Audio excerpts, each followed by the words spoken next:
Hi, ഇന്ന് ഞാൻ നിങ്ങൾക്ക് ചെറിയൊരു കാര്യം പറഞ്ഞു തരാൻ വേണ്ടിയിട്ടാണ് വന്നത്. അതായത് എൻ്റെ ലൈഫിൽ ഞാൻ ഏറ്റവും ബുദ്ധിമുട്ടിയ ഒരു കാര്യം എനിക്ക് ചെറിയ രീതിയിലാണെങ്കിൽ പോലും കൺട്രോൾ ചെയ്യാൻ പറ്റിയതിൻ്റെ ഒരു സന്തോഷം നിങ്ങളടുത്ത് ഷെയർ ചെയ്യാൻ വേണ്ടിയിട്ട്. ചിലപ്പോൾ നിങ്ങൾക്കത് അക്സെപ്റ്റ് ചെയ്യാൻ പറ്റിയെന്ന് വരില്ല, നിങ്ങൾക്കത് എന്താ പറയുക ത്രൂ ഔട്ട് കണ്ടിന്യൂ ചെയ്ത് പോകാൻ പറ്റിയെന്ന് വരില്ല. പക്ഷേ എങ്കിൽ പോലും വളരെ ജെന്യൂനായിട്ട് ആസ് എൻ ഇൻഫ്ലുവൻസർ എന്ന രീതിയിൽ എന്തെങ്കിലും വിളിച്ചു പറയാൻ വേണ്ടിയിട്ടല്ല ഞാൻ വന്നത്. എനിക്ക് തോന്നുന്നു നമ്മളെ യൂട്യൂബ് വ്ളോഗേഴ്സ് അല്ലെങ്കിൽ ഇൻഫ്ലുവൻസേഴ്സിൽ കുറേ പേര് വളരെ ജെന്യൂനായിട്ട് കാര്യങ്ങൾ അവതരിപ്പിക്കുന്നവരുണ്ട്. എന്നാൽ അതുപോലെ തന്നെ ഒട്ടും ജെന്യൂനിറ്റി ഇല്ലാത്ത കാര്യങ്ങൾ അവതരിപ്പിക്കുന്ന ആൾക്കാരെയും കണ്ടിട്ടുണ്ട് നമ്മൾ. അപ്പോൾ ഞാൻ നിങ്ങളുടെ അടുത്ത് പറയുന്നത് ഞാൻ എൻ്റെ ലൈഫിൽ ചെയ്ത് വിജയിച്ച ഒരു കാര്യമാണ്. പക്ഷെ അത് എത്ര കാലം ഇനി കണ്ടിന്യൂ ചെയ്ത് പോകുന്നതെന്ന് എനിക്കറിയില്ല. പക്ഷെ ഇപ്പോൾ നിലവിൽ ഞാൻ അതിൽ വളരെ ഹാപ്പിയാണ്. ഒന്നുമല്ല, എൻ്റെ വെയിറ്റ് എനിക്ക് എൻ്റെ കൺട്രോളിൽ എത്തിക്കാനൊന്നും കംപ്ലീറ്റ് ആയിട്ട് പറ്റിയിട്ടില്ലെങ്കിലും അതിനൊരു ഹാഫ് ലെവലിലേക്ക് ഞാൻ എത്തിച്ചിട്ടുണ്ട്. ഞാൻ 165 ആണ് ഹൈറ്റ് വരുന്നത്. അപ്പോൾ എനിക്ക് 65 വെയിറ്റ് പാടുള്ളൂ. 65-70 വരെയൊക്കെ എങ്ങനെയെങ്കിലും കൊണ്ടുപോകാം. പക്ഷെ ഞാൻ ഉണ്ടായിരുന്നത് 85 kg ആണ്. 85 kg എന്ന് പറയുമ്പോൾ ഭയങ്കരമായിട്ടുള്ളൊരു കൂടുതൽ തന്നെയാണ്. 20 kg പൊണ്ണത്തടി. പക്ഷേ അങ്ങനെ പൊണ്ണത്തടി എന്നുള്ളൊരു കോലത്തിലല്ലായിരുന്നു ഞാൻ എന്നാണ് പലരും പറയുന്നത്. പക്ഷേ എനിക്കത് പൊണ്ണത്തടിയായിട്ട് തന്നെ ഫീൽ ചെയ്തിട്ടുണ്ട്. കാരണം നടക്കാനും ഓടാനും ഒന്നും എനിക്ക് ബുദ്ധിമുട്ടുണ്ടായിരുന്നില്ല, അല്ലെങ്കിൽ ചില ഡ്രസ്സുകൾ ഇടാനൊന്നും എനിക്ക് ബുദ്ധിമുട്ടുണ്ടായിരുന്നില്ല. പക്ഷേ ചില ഡ്രസ്സുകൾ, നോട്ട് ദ പോയിന്റ്, ചില ഡ്രസ്സുകൾ ഇട്ട് പബ്ലിക്കിനെ ഫേസ് ചെയ്യാൻ എനിക്ക് ഭയങ്കര വിഷമമുണ്ടായിരുന്നു. അത് മാത്രമായിരുന്നു എനിക്ക് എൻ്റെ വെയിറ്റ് കൊണ്ടുള്ള ഒരേ ഒരു ബുദ്ധിമുട്ട്. മറ്റൊന്നും ദൈവം എന്താ പറയുക, ദൈവത്തിൻ്റെ അനുഗ്രഹം കൊണ്ട് വേറെ ഇഷ്യൂസ് ഒന്നും ഉണ്ടായിരുന്നില്ല. പക്ഷേ അതുകൊണ്ടായിരിക്കാം ദൈവം എനിക്കൊരു ചെറിയ പണി തന്നു. അതായത് എൻ്റെ profession as A makeup artist ഞാൻ കുറേ നേരം നിന്നിട്ട് ജോലി ചെയ്യേണ്ട ഒരാളാണ്, അല്ലേ? നിങ്ങൾക്കറിയാമല്ലോ, നമുക്ക് ഒരു കല്യാണം തന്നെയാണെങ്കിൽ, ഒരു മാരേജ്, ഒരു ബ്രൈഡിനെ ഒരുക്കാൻ തന്നെയാണെങ്കിൽ ഒരു 3-4 മണിക്കൂർ നമ്മൾ അറ്റ് എ ടൈം നിൽക്കണം. ഇരുന്ന് സ്വസ്ഥമായിട്ടൊന്നും ചെയ്യാൻ നമ്മുടെ പ്രൊഫഷൻ നമ്മളെ അനുവദിക്കുന്നില്ല.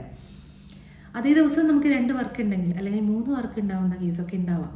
അങ്ങനെയൊക്കെ ആവുമ്പം നിങ്ങൾ ചിന്തിച്ച് നോക്കുക, എത്ര സമയം നമ്മൾ നിൽക്കണം. അപ്പോൾ ഒരിക്കൽ എനിക്ക് അത്യാവശ്യം സീസൺ ആയിട്ടുള്ളൊരു സമയത്ത്, തിരക്കുള്ള സമയത്ത് എനിക്ക് എൻ്റെ ലെഫ്റ്റ് ലെഗിന് അതായത് അത്യാവശ്യം നീര് വന്നപ്പം വൈറ്റമിൻ ഡിയുടെ ഡെഫിഷ്യൻസി ആയിരിക്കാം. അങ്ങനെ പലരും പലതും പറഞ്ഞു. ഡോക്ടറെ കാണിച്ചു. നിങ്ങൾ പറഞ്ഞത് ശരിയാണ്, വൈറ്റമിൻ ഡിയുടെ ഡെഫിഷ്യൻസി ഉണ്ടായിരുന്നു. അതിന് മെഡിസിൻസ് ഒക്കെ എടുത്തു. പക്ഷെ എന്നിട്ടും അത് മാറുന്നില്ല. അങ്ങനെ ഞാൻ നല്ലൊരു ഡോക്ടറെ കണ്ടു. ആളുടെ അടുത്ത് നന്നായിട്ട് ചീത്ത കേട്ടു. 20 കിലോ ആണ് എനിക്ക് കുറയ്ക്കാനാണ് പറഞ്ഞത്. 20 കിലോളം കുറച്ചിട്ട് ഇങ്ങോട്ട് വന്നാൽ മതി, അല്ലെങ്കിൽ വരേണ്ടി വരില്ല അത് കുറയ്ക്കുവാണെങ്കിൽ എന്ന് അദ്ദേഹം പറഞ്ഞു. 20 കിലോ കുറയ്ക്കുക എന്ന് പറഞ്ഞാൽ എന്നെ ഒരു ബാലി കയറാൻ മലയാണ്. അത്രയും വലിയൊരു, അതായത് എൻ്റെ ലൈഫിൽ ഞാൻ വലിയ വലിയ സ്വപ്നങ്ങൾ കാണുന്ന ആളൊന്നുമല്ല. എന്നാലും ഞാൻ ആഗ്രഹിച്ച കാര്യങ്ങൾ, എനിക്ക് പറ്റാവുന്ന കാര്യങ്ങൾ ഞാൻ ആഗ്രഹിക്കാറുള്ളൂ. ആ കാര്യങ്ങളൊക്കെ ഞാൻ അത്യാവശ്യം നേടിയെടുക്കാൻ ശ്രമിച്ചിട്ടുമുണ്ട്. പക്ഷേ എനിക്ക് ഒട്ടും പറ്റില്ല എന്നുള്ളൊരു കാര്യമാണ് വെയിറ്റ് കുറയ്ക്കുക എന്നുള്ളത്. പക്ഷെ ഞാൻ അതിന് എൻ്റെ ജോലി, നമ്മൾ ഇഷ്ടം കൊണ്ട് തിരഞ്ഞെടുത്ത ഒരു താല്പര്യപ്പെട്ട അല്ലെങ്കിൽ നമ്മുടെ പാഷനാണിത്. അപ്പോൾ അതും കൂടി നിർത്തേണ്ടി വരിക എന്ന് പറയുമ്പം അതത്ര ഈസി ആയിട്ടുള്ള കാര്യമില്ല. മനസ്സിനെ പഠിപ്പിക്കാനൊക്കെ ഭയങ്കര ബുദ്ധിമുട്ടല്ലേ. അങ്ങനെ ഞാൻ ഒരു തീരുമാനം എടുത്തു, വെയിറ്റ് കുറയ്ക്കാം. എനിക്കിഷ്ടപ്പെട്ട ഫുഡ് കംപ്ലീറ്റ് ആയിട്ട് ഒഴിവാക്കാനൊന്നും എന്നെ കൊണ്ട് പറ്റില്ല. ആദ്യം ഞാൻ തീരുമാനിച്ചത് എന്താ വെച്ചാൽ, ഞാനൊരു ഡയറ്റ് എടുക്കുന്നത് കൊണ്ട് എൻ്റെ വീട്ടുകാർക്കോ അല്ലെങ്കിൽ എനിക്കോ എൻ്റെ ചുറ്റുമുള്ളവർക്കോ ഒരു ഡിസ്റ്റർബൻസോ ബുദ്ധിമുട്ടോ ഉണ്ടാകാൻ പാടില്ല. അങ്ങനെ ഉണ്ടെങ്കിൽ ഞാൻ ഒരിക്കലും അത് ത്രൂ ഔട്ട് ചെയ്ത് പോവില്ല, കണ്ടിന്യൂ ചെയ്ത് പോവില്ല. ഷുവർ, ഡാം ഷുവർ, അല്ലേ? അപ്പം ഞാൻ വിചാരിച്ചത്, എനിക്ക് ഈ ചോറിനോട് ഭയങ്കര ആക്രാന്തമുള്ള ആളല്ല. പൊതുവേ മലയാളീസിന് ചോറ് ഭയങ്കര ഇഷ്ടമായിരിക്കും. പക്ഷെ എനിക്ക് നല്ല കറികളൊക്കെ ഉണ്ടെങ്കിൽ ചോറ് ഞാൻ കഴിക്കും, ഇല്ല എന്നല്ല. പക്ഷെ അതെനിക്ക് എപ്പോഴും വേണം, എന്നും വേണം എന്നൊന്നുമില്ല. അപ്പം ഞാൻ ആദ്യം എടുത്ത തീരുമാനം, ഞാൻ ഈ അരി ഭക്ഷണം അങ്ങോട്ട് നിർത്താം. സൺഡേസിൽ നമ്മൾ വീട്ടിലുണ്ടാവും. അപ്പോൾ ഒരു നേരം, ഉച്ചയ്ക്ക് ഒരു നേരം അമ്മ ചോറുണ്ടാക്കി തരുമ്പോൾ അത് കഴിക്കാം. ബാക്കിയുള്ള സമയത്തൊക്കെ പുട്ട്, ദോശ, ഇഡലി, പത്തിരി, അങ്ങനെ ബ്രേക്ക്ഫാസ്റ്റുകളൊക്കെ ഞാൻ നിർത്തി. പിന്നെ ഞാൻ നന്നായിട്ട് ചോക്ലേറ്റ് കഴിക്കുന്ന ആളാണ്. അത് ഒന്നരാടം കഴിക്കുമെങ്കിൽ ഞാൻ അത് വീക്ക്ലി വൺസിലേക്ക് മാറ്റി. പിന്നെ ഷുഗർ കണ്ടൻറ്റ് വരുന്ന കുറേ ഐറ്റംസൊക്കെ ഞാൻ ഒഴിവാക്കി. കാരണം എനിക്ക് ഒഴിവാക്കാം, അത് ഒഴിവാക്കിയാലും നഷ്ടമൊന്നും ഇല്ല എന്നുള്ള സാധനങ്ങളൊക്കെ ഞാൻ ഒഴിവാക്കി. പിന്നെ ഞാൻ ബ്രേക്ക്ഫാസ്റ്റ് ഒരു എഗ്ഗ് പുഴുങ്ങിയത് മാത്രം കഴിക്കാൻ തുടങ്ങി. ഇച്ചിരി ചായയും കഴിക്കും. ചായ എനിക്ക് നിർബന്ധമൊന്നുമല്ല, എപ്പോഴെങ്കിലും കുടിച്ചില്ലെങ്കിൽ ചുക്കുവെള്ളം കുടിച്ചിട്ട് പോരും. പിന്നെ ഞാൻ ചെയ്തത്, ഉച്ചയ്ക്ക് എന്തെങ്കിലും ഫ്രൂട്ട്സ് എന്തെങ്കിലും കഴിക്കും.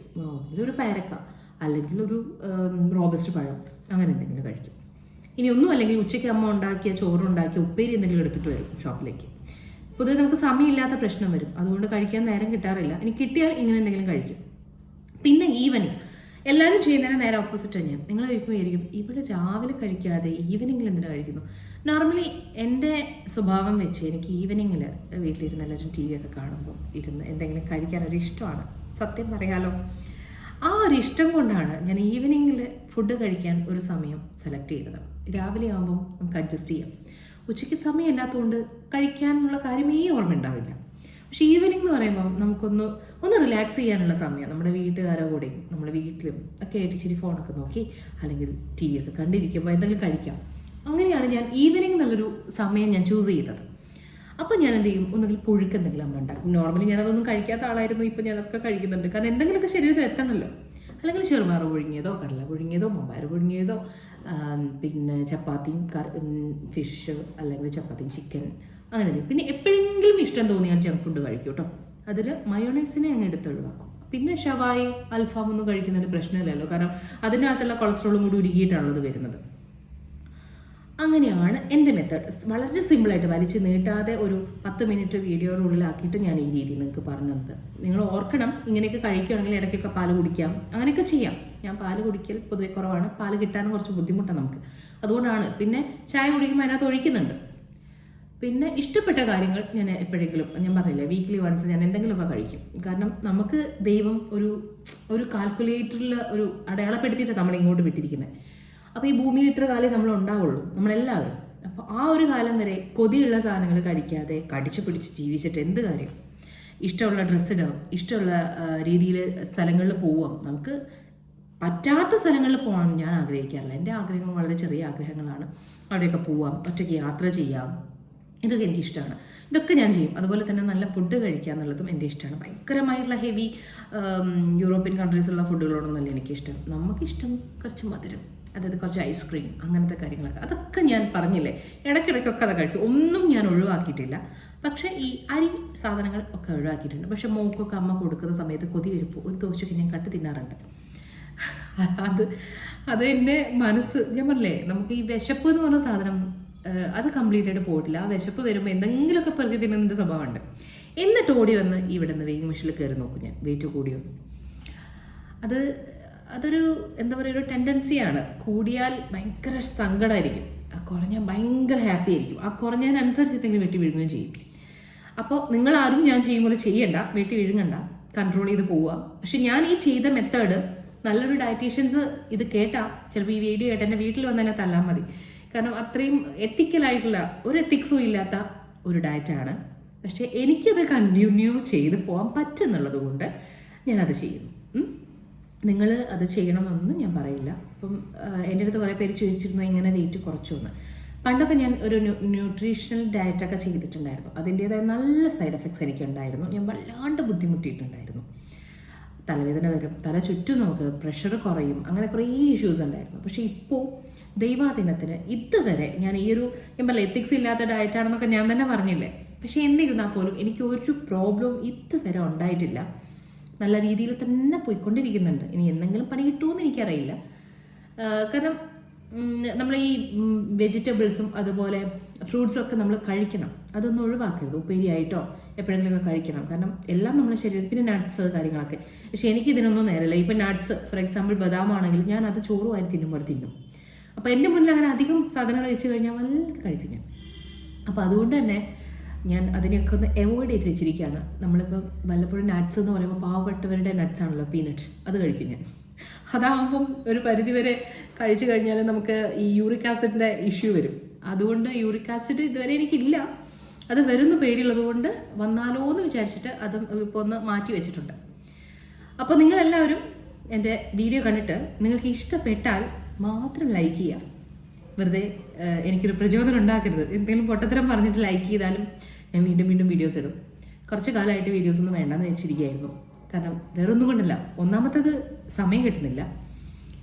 പിന്നെ എനിക്കിപ്പോൾ തോന്നി, കുറേ പേരൊക്കെ എൻ്റെ അടുത്ത് ഫ്രണ്ട്സൊക്കെ എൻ്റെ അടുത്ത് പറഞ്ഞു നിനക്ക് വീഡിയോസ് ഇട്ടൂടെ, നല്ല രസമുണ്ട് ഓരോ പൊട്ടത്തരം വിളിച്ച് പറയുന്നത് കേൾക്കാൻ. അപ്പോൾ അതുകൊണ്ട് ഞാനൊരു വീഡിയോ ചെയ്യാമെന്ന് വെച്ചു. ഇതൊരു കുഴപ്പമില്ലാത്ത റെസ്പോൺസ് ആണെങ്കിൽ ഞാൻ ഈ വീഡിയോ ഇടും. എന്തെങ്കിലുമൊക്കെ ആയിട്ട് മെയിനായിട്ട് ബ്യൂട്ടി ടിപ്സ് നിങ്ങളൊന്നും ഓർക്കുക, ഞാൻ ഒരിക്കലും ജെന്യൂൻ അല്ലാത്ത ഒരു കാര്യം നിങ്ങളുടെ അടുത്ത് ഷെയർ ചെയ്യില്ല. കാരണം എനിക്ക് തോന്നുന്നു എൻ്റെ സബ്സ്ക്രൈബേഴ്സ് ഇപ്പോൾ ഉള്ളവർ തന്നെ മൊത്തം നമുക്ക് നല്ല അത്യാവശ്യം അറിയുന്ന ആൾക്കാരാണ്. ഇനി പറയാത്ത ആൾക്കാരാണെങ്കിലും ഒക്കെ തന്നെ എൻ്റെ അടുത്തൊരു വിശ്വാസം വെച്ചിട്ടില്ല നിങ്ങളത് ട്രൈ ചെയ്യുക. അപ്പോൾ അതുകൊണ്ട് ജെന്യൂൻ അല്ലാത്ത ഒരു കാര്യം അല്ലെങ്കിൽ ഒരു പരസ്യം പോലെ ഞാൻ ഒരിക്കലും നിങ്ങളുടെ അടുത്ത് ഷെയർ ചെയ്യില്ല. എനിക്ക് നല്ലതെന്ന് തോന്നുന്നത് മാത്രമേ ഞാൻ ഷെയർ ചെയ്യുള്ളൂ. ഓക്കെ, അപ്പോൾ വീഡിയോ കണ്ടിട്ട് ഇഷ്ടപ്പെട്ടെങ്കിൽ ലൈക്ക് ചെയ്യുക. അതുപോലെ നിങ്ങൾ ആരെങ്കിലും സബ്സ്ക്രൈബ് ചെയ്തിട്ടില്ലെങ്കിൽ ഒന്ന് ചെയ്യാം. ഓക്കെ, ടാറ്റാ.